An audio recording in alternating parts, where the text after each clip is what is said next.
ඉගිල්ලෙන්න තටු දෙන්න කාටවත් හැබැයි අපිට ඉගිල්ලෙන්න කියලා දෙන්න පුළුවන්.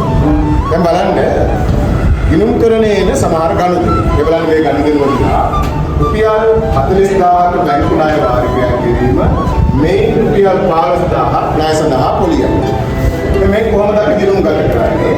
මේ මොහොත වන විට බැංකු ණය ගිණුමේ කිසියම් ශේෂයක් තියෙනවා. බැංකු ණය ගිණුමේ කිසියම් ශේෂයක් මේක නවලෝ වගේ. දැන් මේ බැංකු ණය වාරිකයේ ගෙවද්දී බැංකු ණය වාරිකයේ තුල තියෙන පොලිය රුපියල් 15000යි. අපි ඉස්සෙල්ලාම අන්නේ පොලිය වාර්තා කරනවා බැංකු ණය ගිණුමට බැල ණය පොලිය කියලා. ණය පොලිය කියලා රුපියල් 15000ක් බැංකු ණය ගිණුමට බැල. බැංකු ණය ගිණුම බැල බැංකු ණය පොලිය ගිණුම හර රුපියල් 15000 බැංකු ණය.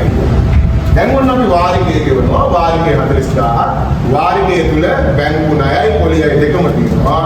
අපි බැංකු ණය කියලා මුදල් ගිණුමට 40000ක් බැල කරලා බැංකු ණය ගිණුමට 40000ක් හර කරනවා. මීට පෙර සමහර විට පොදු වෙලා ඉඳී බැංකු ණය වාරිකය ඇතුලේ තියෙන බැංකු ණයයි පොලිය කියන්නේ 25යි 15000යි වෙනම මුදල් ගිණුමට බැල කරලා 25 විතරක් බැංකු ණය ගිණුමට හර කරලා 15ක් පොලිය ගිණුමට හර කරන්නේ.